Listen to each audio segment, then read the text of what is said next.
Moving abroad alone is way harder than Instagram makes it look. In this video, I want to share with you what it really feels like to move abroad, especially the parts no one talks about. The emotional stuff, the identity shifts, the culture shock, and what really helped me get through it all. I think for me, the toughest part is always the first night. There's all this excitement leading up to a move abroad. People are excited for you, are nervous for you. Everybody, like your friends and family, you're talking to them, and it sounds like this big, great adventure, even to you. But what's tough is that when you get there, reality really sets in. I think from the moment you walk into your apartment, your hotel, wherever you're staying the first night or week, you really start to feel like I am so alone and I'm doing this all by myself. What am I doing? You don't have anybody to talk to or confide in. Of course, you can, call your family, call your friends, but they're not going to really understand that much because to them in their head, it's still all of this big fun adventure like travel often is. So they're not really going to understand how lonely and scary that it feels. And I think moving abroad alone can be really tough for that reason because, if you move with a friend or if you move with a partner, you have someone to turn to in that moment and say, okay, we're both feeling overwhelmed. What can we do to comfort each other? Let's go out to dinner together. Let's watch something together. It's kind of a distraction from feeling what you really feel in that moment, and it can be really scary. So at the end of the day, going alone is tough. It's going to be tougher no matter what, but it's super rewarding. And if you're somebody who's on the fence about moving abroad because you say things like, I'd love to go someday, but I'm waiting to meet somebody to go with me, whether that's a friend or you're waiting to get married and find somebody who wants to move abroad with you, I would just encourage you to go for it. Don't wait because I think often people have this mindset of like, someday I'm going to do it. I'm just waiting for that right person. And maybe they might never find that person, or maybe they do, but the timing just won't be right. And I really do think that you should go ahead and go. Don't wait on somebody else. It's your dream. It's your job to make it happen. So I would say definitely go. Don't be afraid to go alone. But, just keep in mind that like it's going to be tough those first couple of days, possibly maybe a week, where things feel a little bit strange. One ritual that I have to kind of help me get through that initial loneliness is I kind of try to stick to what makes me feel comfortable. So I always make sure that I have a meal planned. So maybe I know the meal delivery service, the local one that's popular, or if you're somebody who prefers to cook or, eat raw, then you can go to the supermarket. You just kind of like want to figure out what's your plan for eating. I think that's something that really helps calm me down is like I get there and I have something to eat. It's kind of like a way to calm down and just like center myself. And then also, I will watch comfort shows. Sometimes this will be a show that I've already seen multiple times, but it really helps take my mind off my environment and really just kind of like makes me settle down and realize everything's going to be okay. And it's just that moment that I'm feeling a little bit uh, strange, but I'm going to be able to get through it. So I would recommend that, you have something in place to like eat, make sure you have some water, make sure you have something to watch on TV, and then, yeah, reach out to people in your life. Like I said, it can be kind of tough to connect in that moment because they might not really understand where you're coming from. But I would definitely recommend, calling a friend, calling a family member, if that makes sense for you, and just, sharing like your excitement, but also your kind of fears and worries, because a lot of times they might be able to calm you down and remind you why you're doing it and why it's still such an exciting thing for you. Okay, so this video is not just about the first couple of days. It is about moving abroad alone and how that's a little bit more difficult. And one thing I want to talk about a little bit is language barriers. I would definitely say if you don't speak another language, don't be afraid to go for it. I have moved to multiple countries. I've traveled to multiple countries where I did not know the language at all, and it was fine. Americans have that privilege of speaking English, and luckily, you can kind of get by on that normally. But I will say that, when you're alone, when you move abroad alone, you're going to be needing to make friends and acquaintances because you won't be able to rely on somebody else being there for your social connections. So you are going to need to be a little bit more flexible about learning the local language. And this is something that has been really difficult for me. I feel like I'm preaching here, but Yes, learn the local language. I'm terrible at languages. I always have been. I think it's just a combination of being shy and also really not being someone who's like very good at language. So, despite having lived abroad for 10 years and living in multiple Spanish speaking countries, my Spanish is still intermediate level.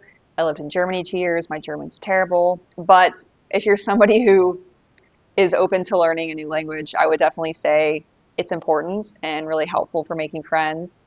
And I would definitely recommend it. One tool that I've used that I love, love, love is italki.com. I'll put a link in the description. I think my affiliate link gives you something like a free $10, which is awesome. And it's really cool because it's online lessons, which for me was great because I'm shy, like I said.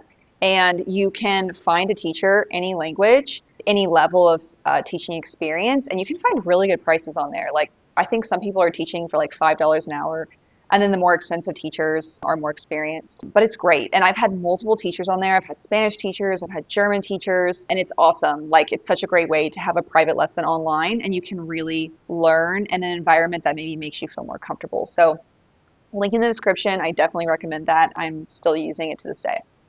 All right, so another thing besides language is cultural adjustment. This is tough. Each country has its own ways of behaving, and as an American, we have our own ways of behaving. So it can be kind of difficult to go to another country and adapt to them. When you go with someone else, it's a little bit easier to stay in your own bubble and behave in the way you want to behave. But when you're alone, you kind of need to put yourself out there and really integrate as much as you can with society. And that can be tough. People are stubborn in their ways. Just an example, lunchtime. I find that this tends to be really cultural. Each country has its own lunchtime where everybody eats lunch. And that's something really different than in the US because I feel like in the US we eat lunch whenever we want. There's some people who are eating at like 11 a.m. and there's some people eating at 4 p.m. and that's totally normal. And like restaurants are open and relatively like crowded at all times of day. But in other countries, it's not like that. The Germans tended to eat like very, very early. I can't remember exactly. I think it was like 12 p.m. Lunch. And then like Spain and now Argentina, where I am now, and Brazil is all kind of the same. Like they're eating at 2 p.m. And I thought it was really funny, especially Spain, 2 p.m. Like everybody stops what they're doing and eats lunch at the exact same time. And I think that's really funny. So you kind of have to get with it. Like if you're living in another country and everybody eats lunch at 2 p.m., like you're going to have to eat lunch at 2 p.m. You can kind of try to like fight it, but I find that it's easier if you just go with the flow and do what people are doing. Otherwise, you're going to get trouble about it. I remember the same thing with dinner in Spain. People were eating so late. You try to go out to dinner with a friend and they're like, yeah, let's meet at 10 p.m. And you're just like, oh my God, what? Americans don't eat that late. Well, some of us do because we're all different. But meal rant aside, cultural differences. Also, how people make friends. I thought that this was super different.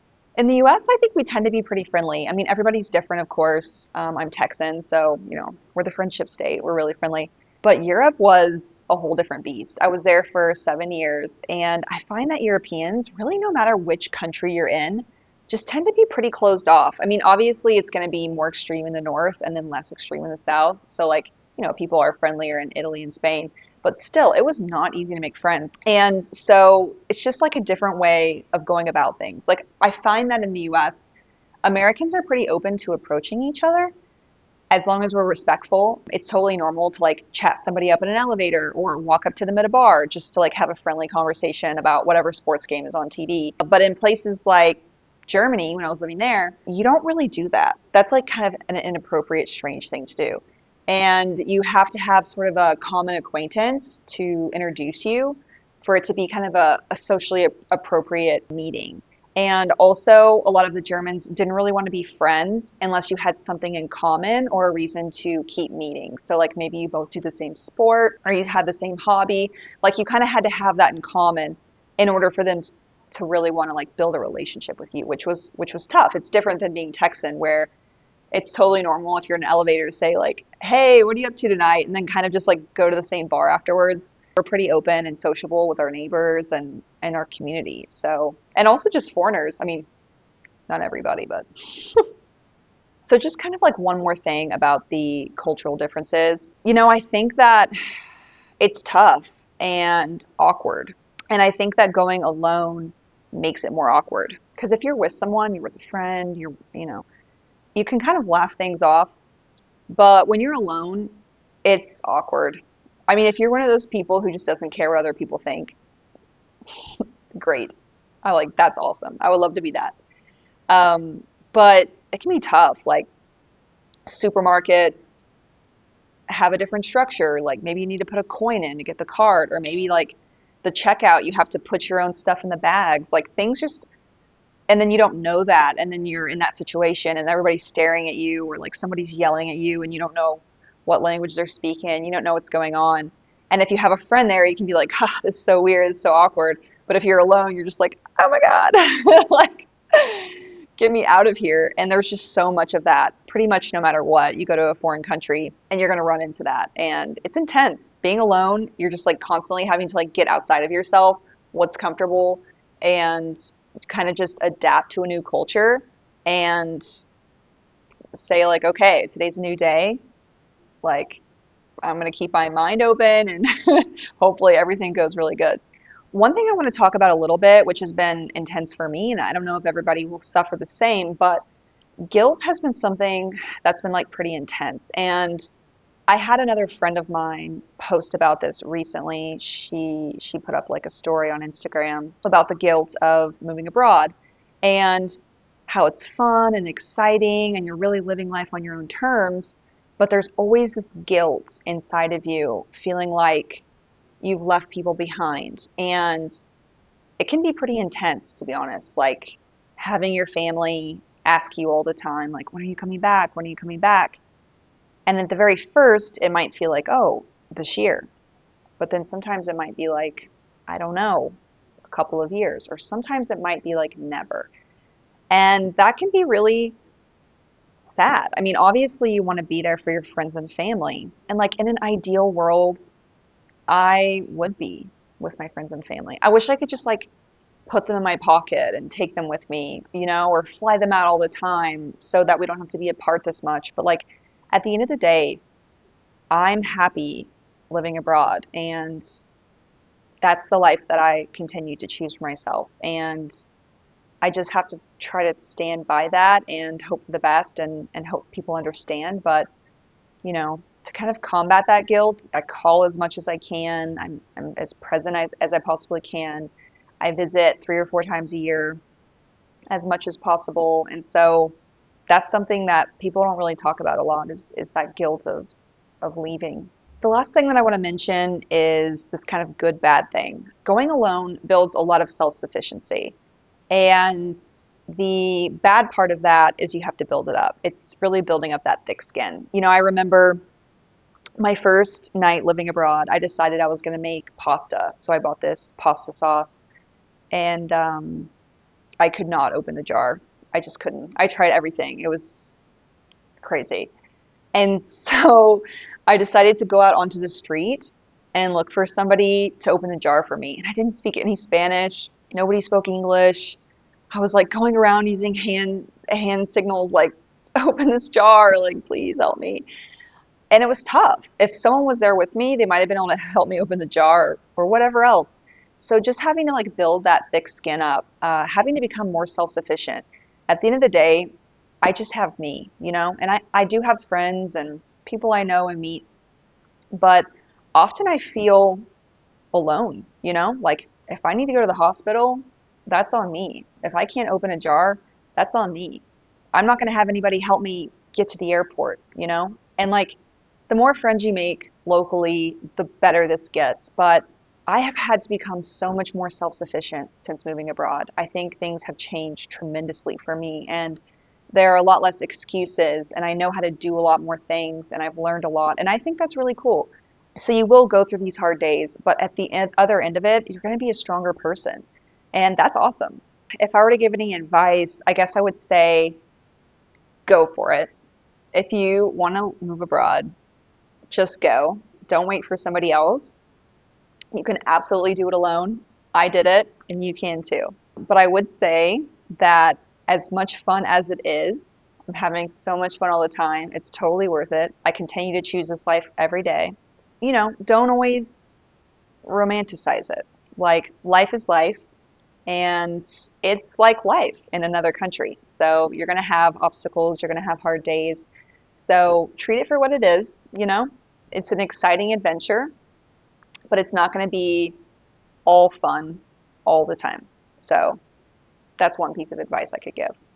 And then also, just in any way that you can, find ways to ground yourself. So, like I said, those first couple of days can be really hard, but in general, watch your comfort shows, eat your comfort food, call your friends and family, try to make friends locally to have a little bit more of a support system in place.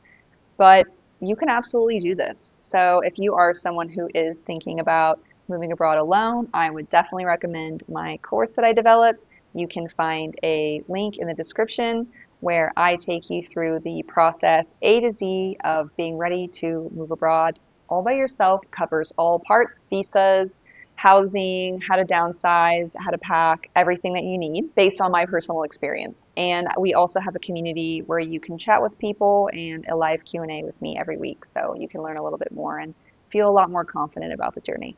If I can just leave you with one thing, it's I think you should do it. I know you can do it, and I believe in you, and you can absolutely do it. I will see you in the next one.